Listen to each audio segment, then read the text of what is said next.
Bonjour tout le monde, merci d'être parmi nous. Dans une minute, nous allons commencer.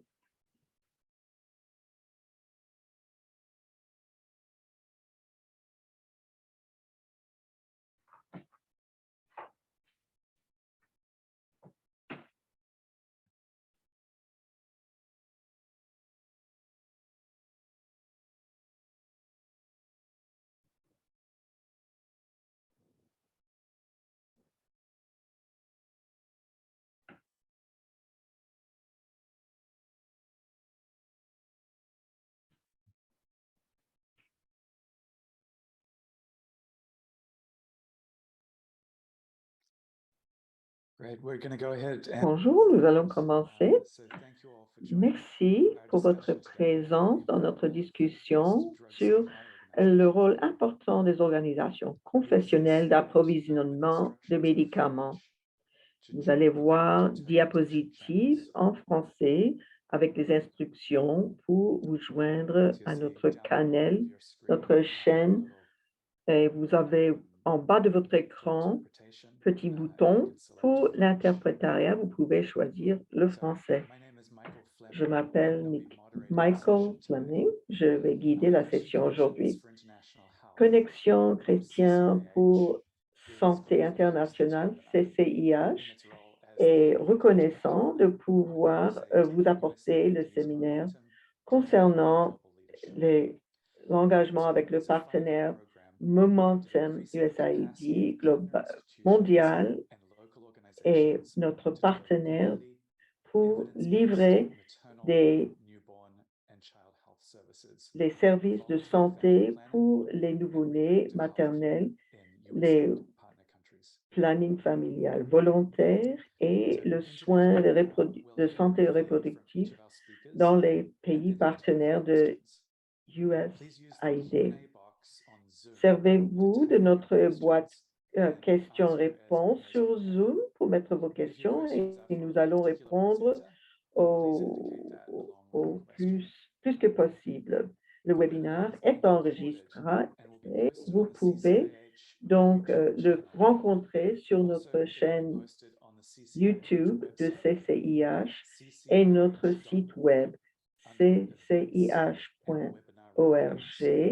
sous événements, events et enregistrement. Après la réunion, vous en aurez l'enregistrement.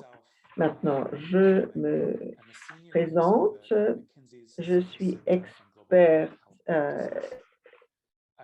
dans McKinsey, section sociale.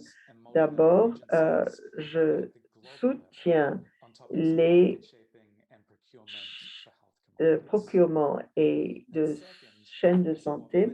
Deuxièmement, je soutiens les ministères de santé dans les pays pour soutenir les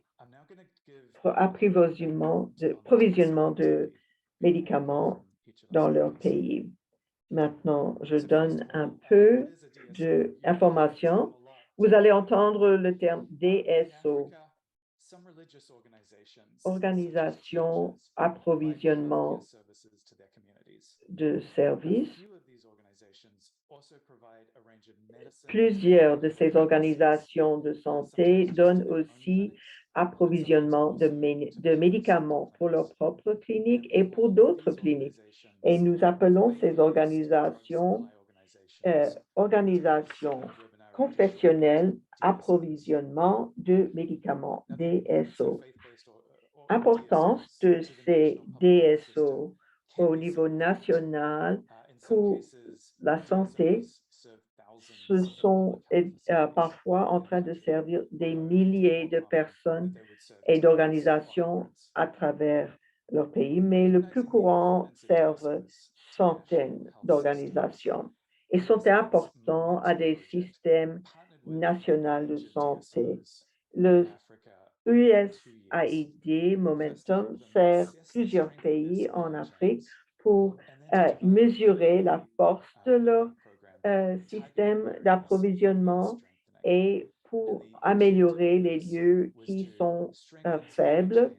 Nous voulons donc renforcer ces organisations, les chaînes d'approvisionnement et former les employés dans les organisations.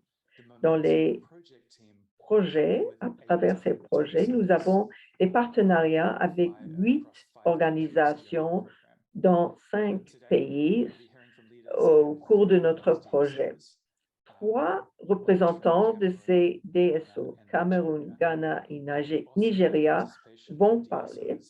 Nous avons aussi eu des participations d'organisations à Uganda et Kenya.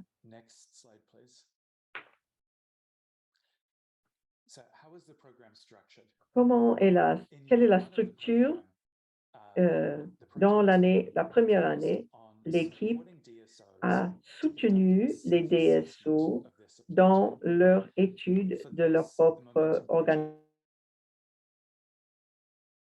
Nous avons adapté un outil d'évaluation pour les DSO. Nous avons 3 parties de cette évaluation. Premièrement, faire une cartologie de leur chaîne d'approvisionnement.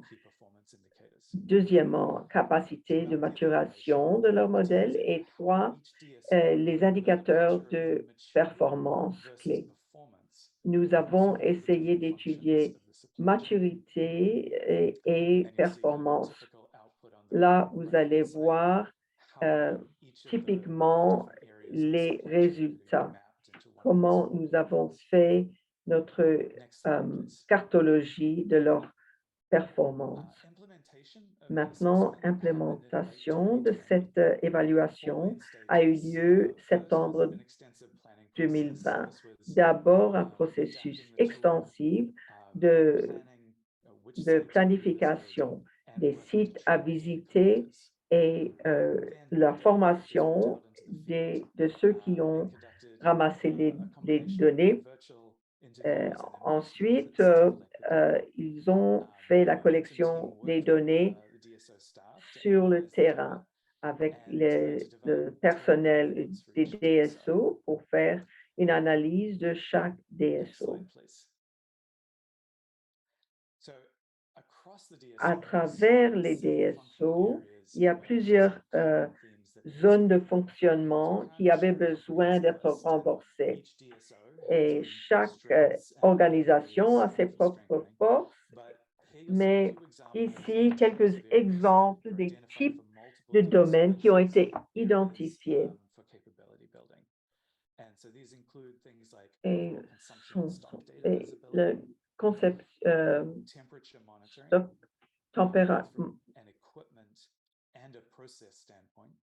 la température, le processus et des équipements, le délai dans les paiements des clients.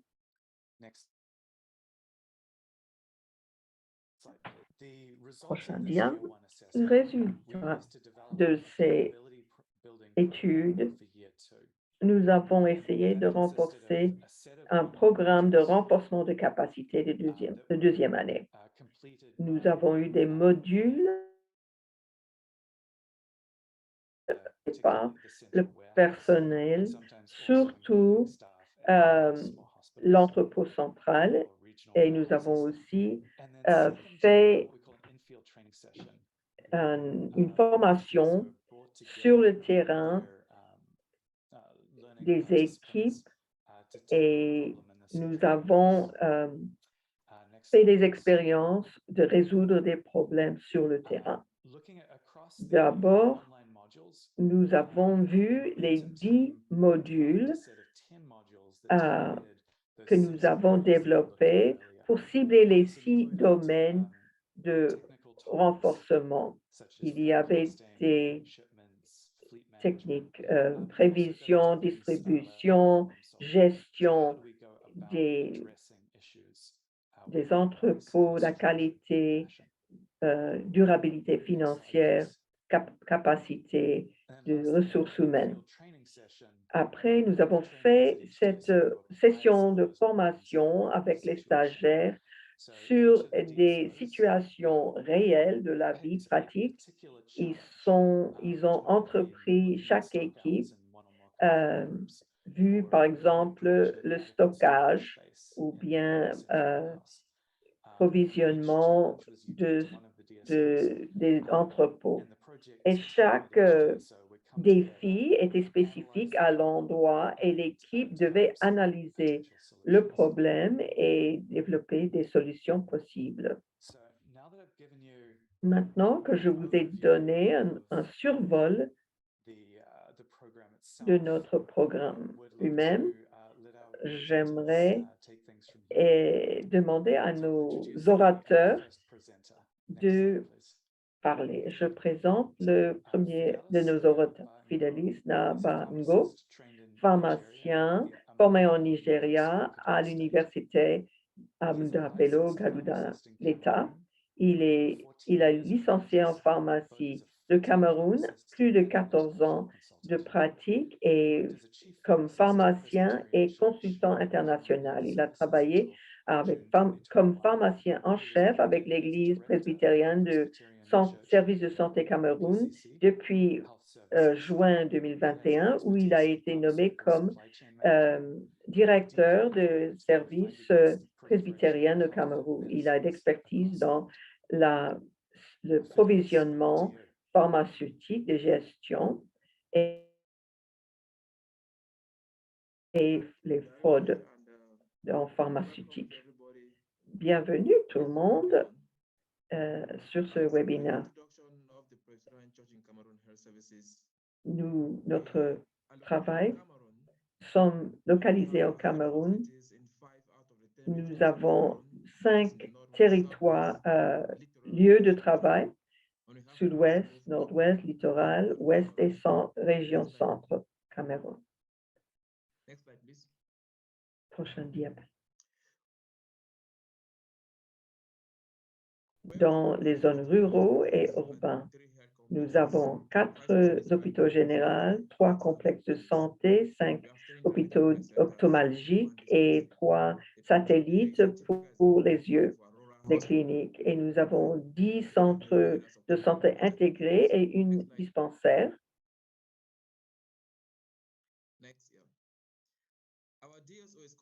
Notre DSO s'appelle PCC Pharmacie Centrale. Nous sommes là pour procurer les commodités médicales pour toutes les institutions de PCC et d'autres institutions gouvernementales et privées. Nous avons une unité de compagnie logistique et financière. Les leçons tirées de notre NSCA. Nous avons étudié l'étude nous-mêmes. Nous avons constaté qu'il y avait manque de capacité dans la gestion financière qui affectait notre chaîne d'approvisionnement. Nous avons un pont régulier entre le stockage froid dans notre chaîne de stockage froid, interruption de pouvoir électrique qui a été affecté le travail. Nous avons aussi des faillites dans le livrage avec nos camionnettes entre le stockage central et les institutions de santé qui a causé le fait que parfois les médicaments ne sont pas arrivés à temps. Nous avons appris plusieurs leçons, limitation des lieux de stockage, parfois les rayons de stockage n'étaient pas adéquats, gestion de nos entrepôts a été difficile pour le contrôle de notre inventaire et nous avons des problèmes de température, humidité dans nos lieux de stockage. Les leçons tirées de notre chaîne approvisionnement et le développement des gestions. Nous avons plusieurs leçons à tirer. Nous avons appris qu'il y a toute une collection de professionnels clés, chauffeurs, personnel de santé, personnel financier, administration. Tout cela avait un rôle à jouer dans notre chaîne d'approvisionnement. Nous avons vu l'importance de formation des différents composants de nos chaînes d'approvisionnement et régulièrement, il fallait encore rafraîchir cela avec notre personnel. Nous avons fait la formation de 15 membres de notre staff au centre et dans les différentes institutions. Cela a aidé nous a aidé à parler le même langage pour mieux comprendre entre nous le meilleur fonctionnement de notre chaîne d'approvisionnement. Les modules de la SCLDP, la formation nous a donné les compréhensions de meilleur fonctionnement de notre chaîne d'approvisionnement, comment mieux équiper notre personnel sur les différentes responsabilités et quelles étaient les actions respectives qui pouvaient affecter notre chaîne d'approvisionnement. Ensuite, la gestion financière, où nous l'avons traité comme un fonctionnement indépendant. Nous avons vu que c'était crucial de l'inclure dans le tout. L'impact des deux programmes, nous avons réalisé l'importance de formation dans l'entrepôt et combien cela pouvait améliorer la gestion de notre inventaire. Nous avons maintenant formé notre staff qui travaille pour améliorer les opérations d'entrepôt. Nous avons vu le besoin de décongestionner le stock central pour créer un meilleur magasin satellite dans une autre région pour avoir une meilleure gestion de nos outils de stockage. Et nous avons planifié un nouveau stockage central pour améliorer notre livraison. Notre laboratoire CQ a fait une formation pour assurer la qualité dans notre chaîne d'approvisionnement des médicaments depuis les magasins centraux aux différentes dispensaires. Nous avons assuré le standard de qualité que soit maintenu à travers le PCS. Nous avons amélioré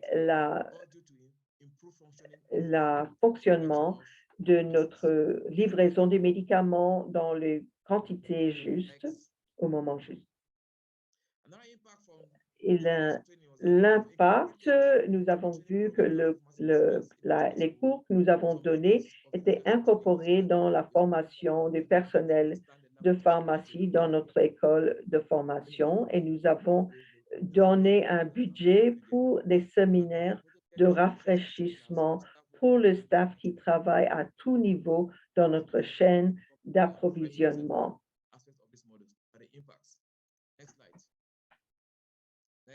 Conclusion, les défis que nous avons rencontrés dans l'implémentation. Notre étude de base a aidé à renforcer les lacunes avec ceux que nous n'avons pas originellement vus comme une menace pour notre PSC.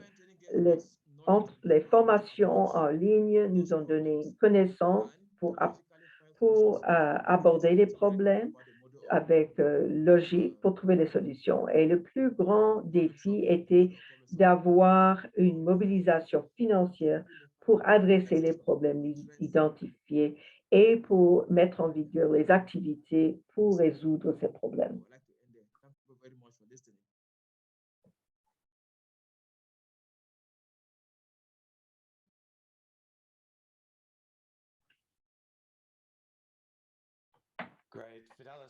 Merci, Fidelis, pour cette présentation, où nous avons maintenant à voir notre prochaine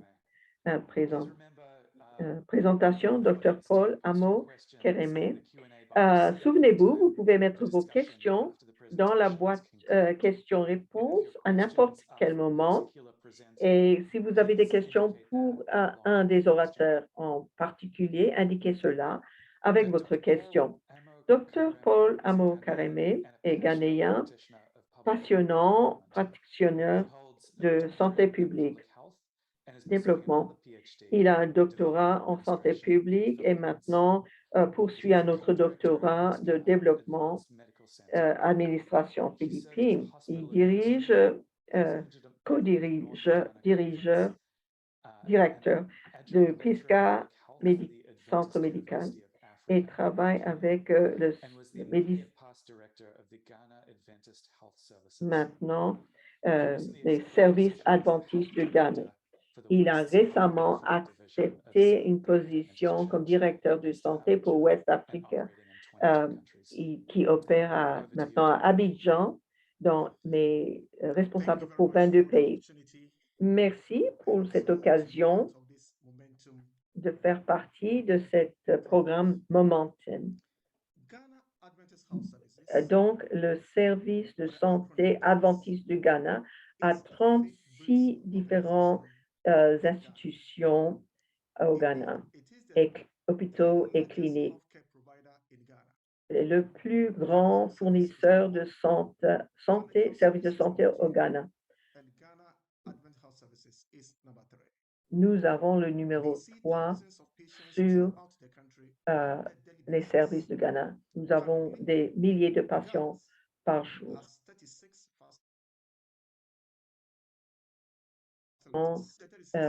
Lieux de service, dont 33 hôpitaux cliniques incluent notre stockage de drogue centrale et nous avons force de travail de 5000 personnels.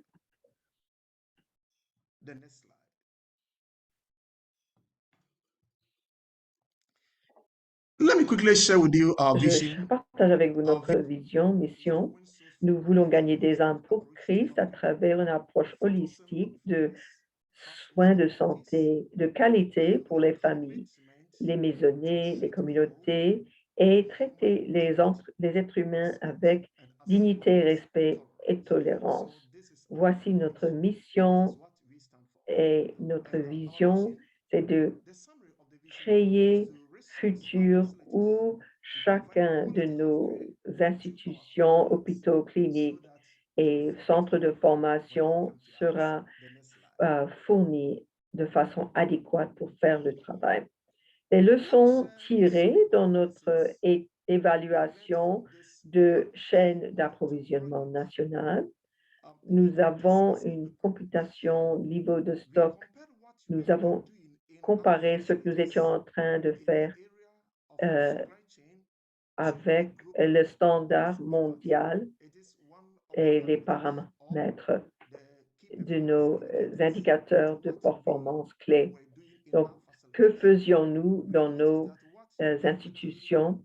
Nous avons vu qu'il était donc en dessous des normes. Il y avait lieu d'améliorer. Je voudrais donc maintenant vous partager les bénéfices que nous avons retenus de cette évaluation.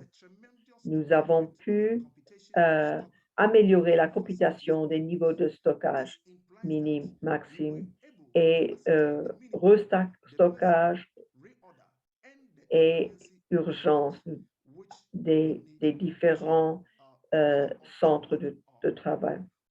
Quel devrait être le minimum, le maximum? Dans notre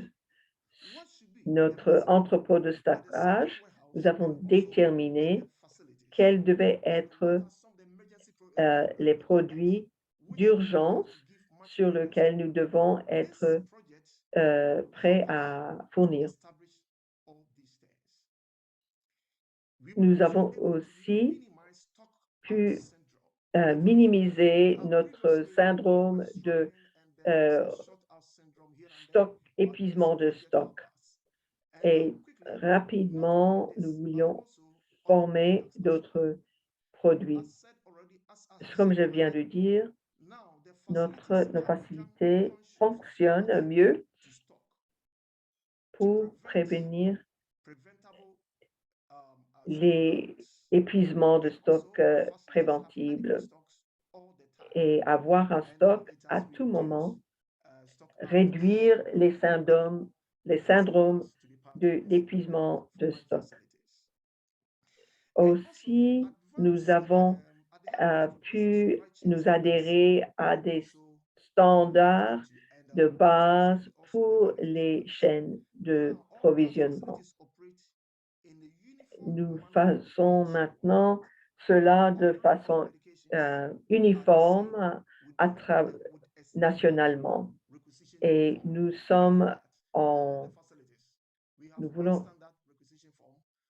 avons que nous demandons. Si nous n'avons pas et les fournitions demandées, nous avons un rapport que nous pouvons émettre pour signaler le manque.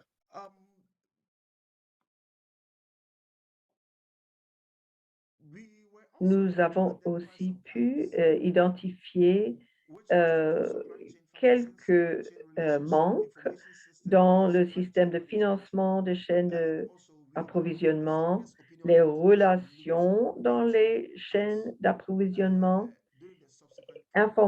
système d'information à travers notre chaîne d'approvisionnement et de gestion doit être examiné par des programmes à venir. Le projet, nous avons aussi pu établir que les protocoles pour les chaînes froides doivent être strictement maintenus et les chaînes froides qui manquaient sont maintenant accessibles. Comme résultat de ce projet de Momentum, nous avons pu améliorer cela. Nous avons aussi des bénéfices dans les pratiques de gestion de finances. Nous avons amélioré les différentes institutions qui étaient sous-financées. Nous avons pu ainsi, nous avons maintenant les paramètres qui ont amélioré le fonctionnement financier, les pratiques de nos institutions. En conclusion, à travers, malgré les contraintes finances et la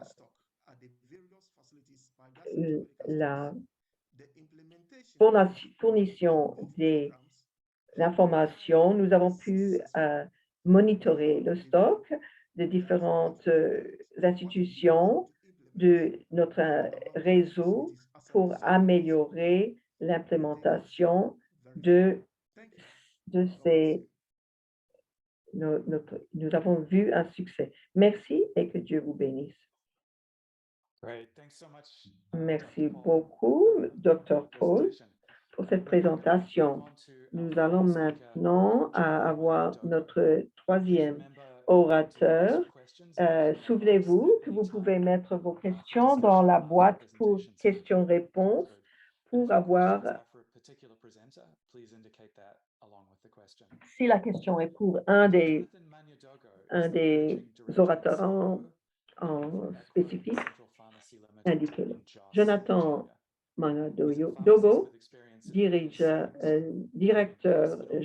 gérant de ECW1 aux pharmacies centrales à Jos, New York. Il a 36 années d'expérience, 17 dans les zones rurales. Il gère aussi centre de santé pour le gouvernement Jama du gouvernement local, Kaduna, État de Kaduna. Il parle pour sécurité des médicaments pour santé.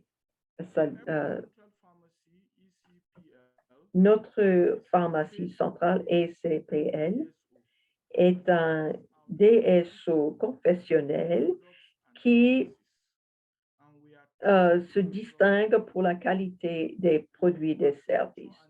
Nous produisons et distribuons des médicaments à des institutions gouvernementales et de santé gouvernementales et privées, avec aussi des organisations de santé confessionnelles. Nous travaillons dans le nord et le centre de Nigeria, un peu dans le sud. Nous avons facilité l'approvisionnement de santé, de planning familial, santé maternelle et enfantin, des commodités avec FBO par le gouvernement de l'État Plateau. Nous sommes là pour distribution à 188 différentes institutions. Quelles sont les leçons tirées? Je peux indiquer que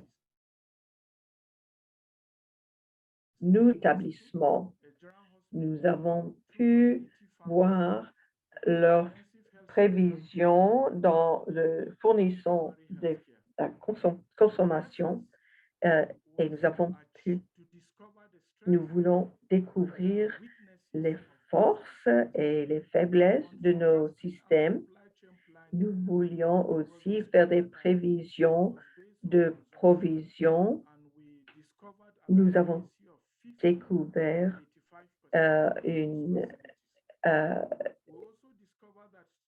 dont nous avons une précision de 50.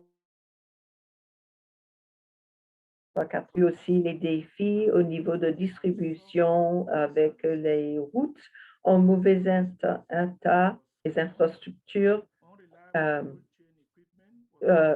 haussement des prix de gestion de nos véhicules et utilisation des livraisons de services extérieurs.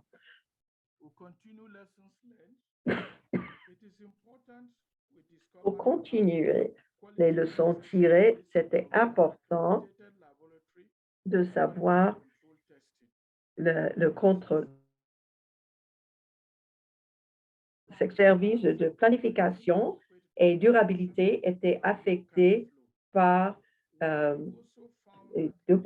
les manques de documentation et manque de financement. Nous avons des nombres limités de personnes vraiment bien formées, un excès de travail, de surménage des ressources humaines.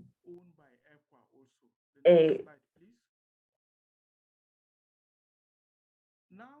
maintenant, nous sommes dans la deuxième année. Les leçons tirées de notre programme SCLDP. Première leçon tirée, comment résoudre des problèmes, comment attaquer les problèmes. Et nous avons identifié des steps, des pas stratégiques à mener. Et nous avons créé des résultats durables. Nous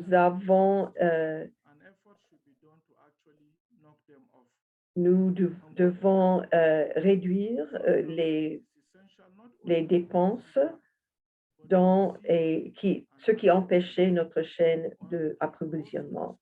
Assurer la qualité qui est essentielle. Nous avons besoin de recevoir des réponses. Nous devons améliorer notre de prévision et de gestion du temps, calculer les points pour le stockage et les commandes et l'expiration. Et aussi, notre productivité devait être améliorée avec le travail en équipe qui gagne du temps et nous voulons voir aussi une amélioration dans les revenus. Maintenant, nous voulons voir l'impact des leçons tirées. Premièrement, résoudre de façon efficace et facile les problèmes.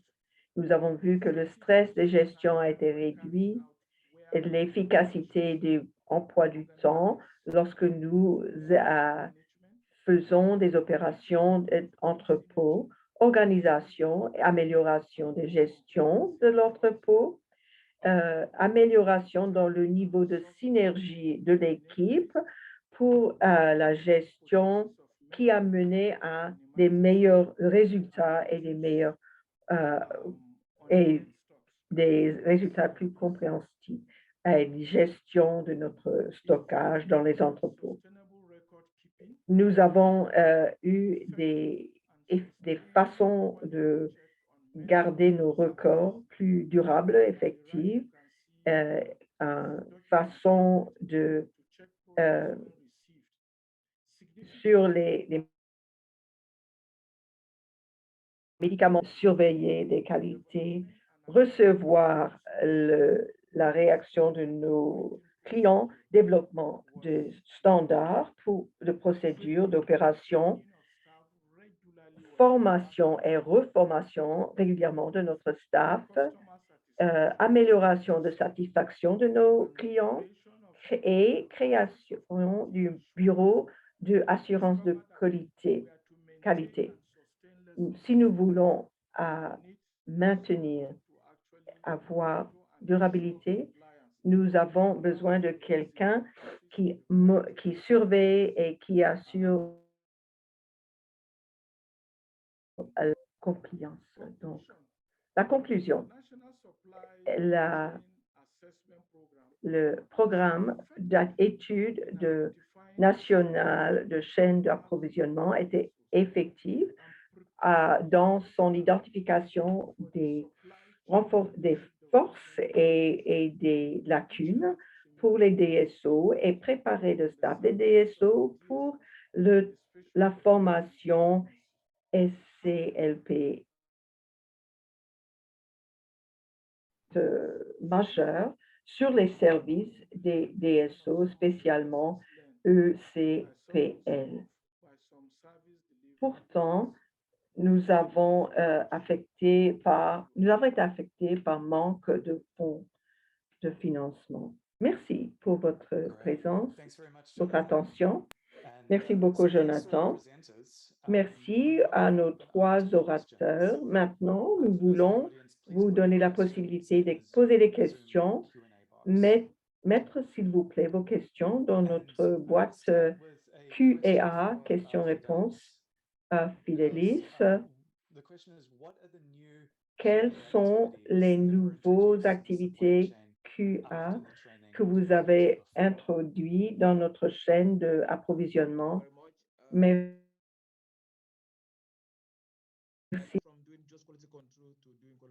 Nous sommes passés à contrôle de qualité à assurance de qualité. Après, nous avons nous avons fait préqualification des fournisseurs. Nous avons pu étudier les lieux où ils allaient livrer, les lieux de livraison.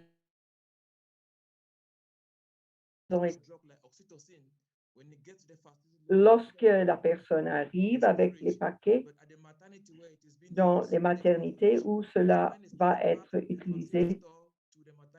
Donc, nous voulons assurer que ces médicaments livrés qui doivent être gardés au froid sont livrés au bon endroit pour que cela puisse se faire. Et nous avons pu assurer la chaîne d'approvisionnement froid a été assurée. Donc, nous pouvons signaler les problèmes en cours de route que par exemple, que la glace dans la boîte qui assure la température reste au bon endroit pour assurer la livraison au froid. Parfois, les travailleurs dans nos établissements, les travailleurs parfois faisaient les différentes opérations pour laisser à la dernière minute le transfert des médicaments au froid. Donc, bon exemple, Fidelis. Dr. Paul, qualité, nous avons des questions de qualité. Pouvez-vous parler comment qualifier vos fournisseurs? Que faisiez-vous pour élargir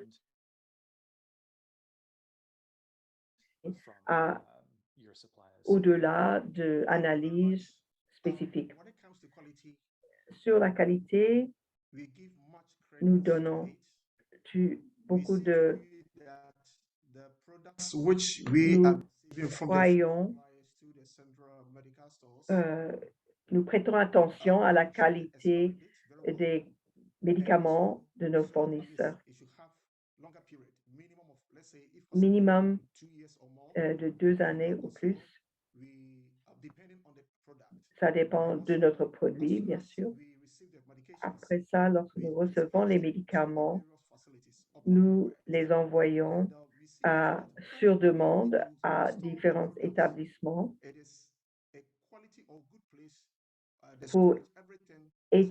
nous voulons évaluer si les lieux de stockage sont en ordre, si cela remplit nos conditions d'efficacité pour ne pas pour ne pas compromettre la qualité de nos stockages. Les établissements nous demandent ce dont ils ont besoin pour stocker les produits. Et lorsque nous sommes près de la date d'expiration, nous voulons être conscients. Ce que nous avons appris dans ce projet Momentum, que nous avons vu qu'ils ont suivi les standards pour protéger notre fourniture. Je voudrais aussi parler de la qualification.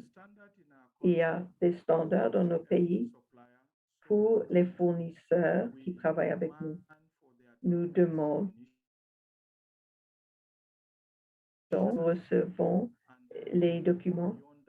Nous allons au-delà pour faire notre propre inspection des établissements pour assurer la qualité, que cela soit maintenu et pour savoir aussi la source de leurs médicaments pour ne pas, parce que c'est là que nous avons constaté le problème des manques de standards. Nous voulons donc vérifier leur source de fournisseurs. Fidelis? Donc, nous avons parlé de qualité. Nous confions à notre laboratoire de contrôle de qualité faire l'évaluation des médicaments qui arrivent dans notre laboratoire. C'est là que nous faisons l'analyse. Et là, après l'analyse au laboratoire, nous pouvons les envoyer dans notre chaîne d'approvisionnement. Et si nous sommes à l'aise avec cela, nous pouvons les mettre dans la chaîne d'approvisionnement. Nous voulons aussi assurer que nos fournisseurs sont accrédités par le gouvernement. Et après cela, nous faisons notre propre examination avant de mettre cela dans nos entrepôts pour être sûr que cela remplit les conditions de notre qualité. Les fournisseurs, nous essayons de mettre les fournisseurs qui ne remplissent pas nos conditions sur une liste A question pour les éliminer. Pour les orateurs,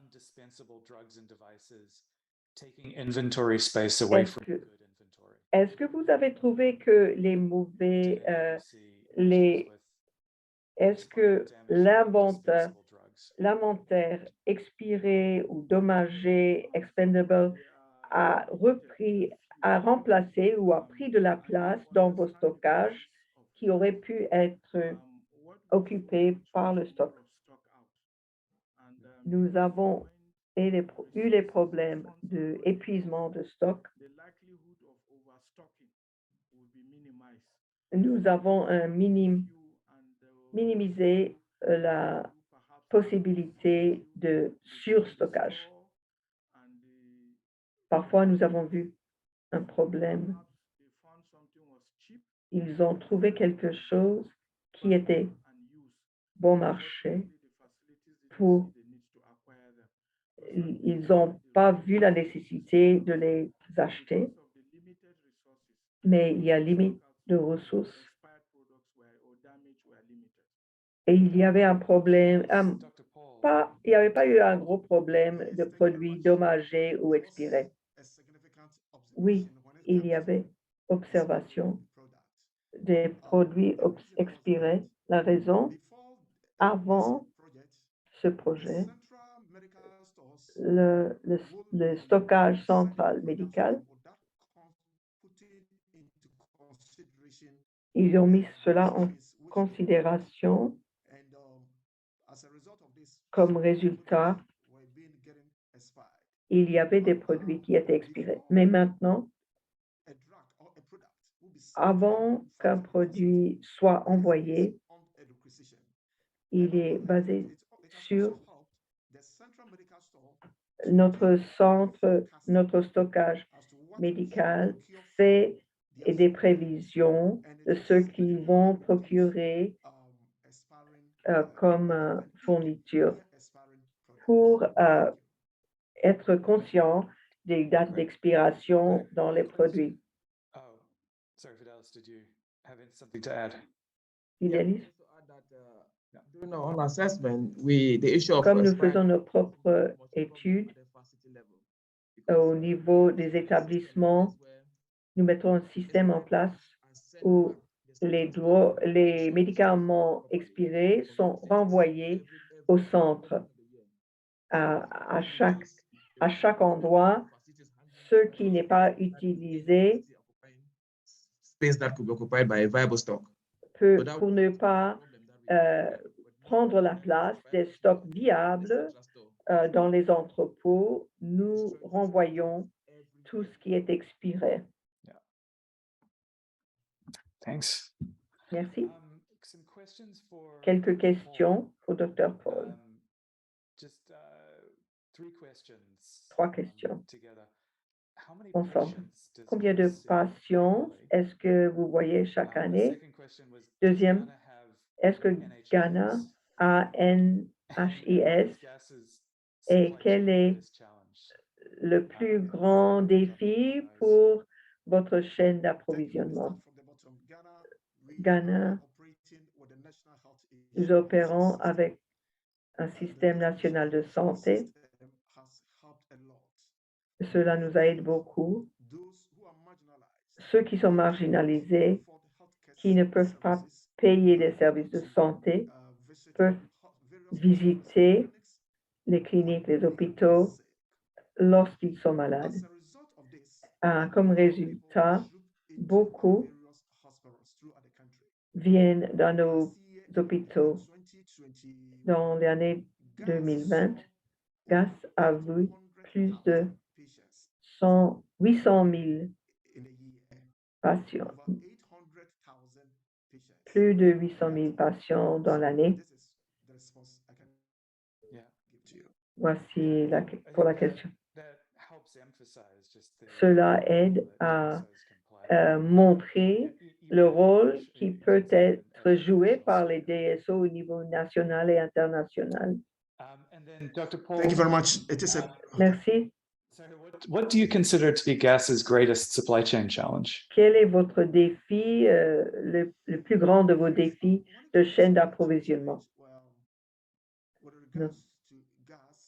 Notre défi de gaz que nous avons, ce que nous faisions avant ne remplissait pas les standards de notre stock central n'avait pas pris suffisamment en sérieux le stockage de produits, distribution aux établissements et la qualité. Le projet Momentum a tiré l'attention sur les besoins pour améliorer notre performance, la qualité de nos services. Et comme résultat, nous avons vu une amélioration fantastique, comme l'un des orateurs a dit. Nous avons ouvert nos yeux sur les sources et l'origine des produits. Et nous avons aussi prêté attention à nos produits expirants. Lorsque nous sommes approchant la date d'expiration, les personnes qui les stockaient n'avaient pas informé les stores centrales. Et maintenant, dans nos projets, nous sommes en train de mieux communiquer et cela a réduit certains de nos défis. Ce que je dirais, en somme, le projet Momentum nous a aidé, notre organisation GAS, de vraiment améliorer notre performance et pour atteindre un standard mondial. Merci, Dr. Paul. La manufacture, Monsieur Jonathan, avec vous. Vous procurez, mais vous avez aussi des manufactures. Y a-t-il des politiques, gouvernements et programmes qui soutiennent la production? Est-ce que vous recommandez la valeur de cette production locale, nationale? Jusqu'à présent. Continue. Yeah. Okay, thank you very much. Merci beaucoup. With COVID-19, avec COVID-19, le gouvernement avait des mesures pour améliorer les productions avec un fonds spécial d'investissement et notre pharmacie a appliqué. Nous avons eu ces financements. Nous sommes maintenant en train de mettre ça en vigueur. Nous n'avons pas directement une intervention vraiment pour aider à la production. Lorsque nous voyons un problème, parfois annoncé mais pas exécuté, et c'est un problème. Là, cela demande beaucoup de capital, d'investissement, et cela demande. Bon, il y a aussi beaucoup de réglementation, mais si nous avons les ressources, nous voulions vraiment pouvoir nous assurer ce fournissement national parce que notre continent d'Afrique, nous avons 50 employés dans cette production. Ce n'est pas beaucoup, mais Thanks, Jonathan. I'm going to switch topics just because we're short on je vais time. changer de sujet I wanted to get car to a le couple temps of est questions. limité. One is, D'autres do questions. DSOs accept Est-ce que donated les medicines? DSO acceptent If so, les how médicaments donated versus purchased en medicines handled? donation? Et comment gérez-vous ces donations? Yeah, Fidelis, please. Oui, nous acceptons des médicaments en donation. Nous donnons librement, gratuitement. Donc, nous donnons cela à nos établissements. Mais si ces donations ne viennent pas avec les financements de livraison, nous allons attacher ce frais-là. Notre politique, ça dépend des bailleurs. Parfois, les bailleurs fournissent avec un peu d'argent, mais le coût est minime. Nous mettons ça sur le marché. Cela contribue à l'organisation. Ça dépend de volonté des bailleurs. Go ahead, Paul. Allez-y, Paul. Merci. Nous aussi, nous recevons des donations, mais au Ghana, l'autorité de nourriture et drogue font leur propre analyse. Lorsque nous recevons ça dans les organisations confessionnelles, nous donnons ces produits gratuitement dans les communautés où il y a un besoin, ceux qui n'ont pas la possibilité d'acheter. Pendant les dernières années, nous avons eu des donations en forme de camions de l'Inde et d'autres endroits, et cela a été bénéfique pour nos peuples. Actuellement, il y a une équipe des États-Unis qui est venue nous voir pour les procédures chirurgicales. Ils ont donné des soins gratuits dans nos communautés. Avant d'entrer dans le projet, et sur ces 500 procédures chirurgicales, ils ont aidé milliers de personnes. Ils ont fait des procédures chirurgicales. Une question encore pour tous. Avez-vous été en contact les uns avec les autres et d'autres qui ont participé dans ce projet avec le soutien Momentum? Avez-vous prêté des idées les uns des autres? Au Cameroun, nous avons adopté les DSO où nous travaillons. Nous sommes en contact avec les autres DSO en dehors de Cameroun.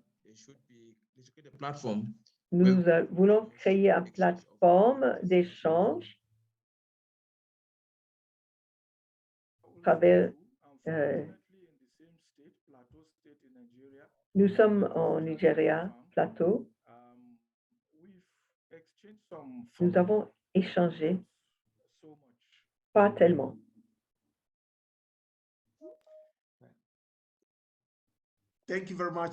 Merci beaucoup. J'ai appris beaucoup. Même dans cette présentation aujourd'hui, j'ai appris beaucoup. GAS centra-américain. Nous voulons intensifier les vérifications des origines. Nous avons besoin, si possible,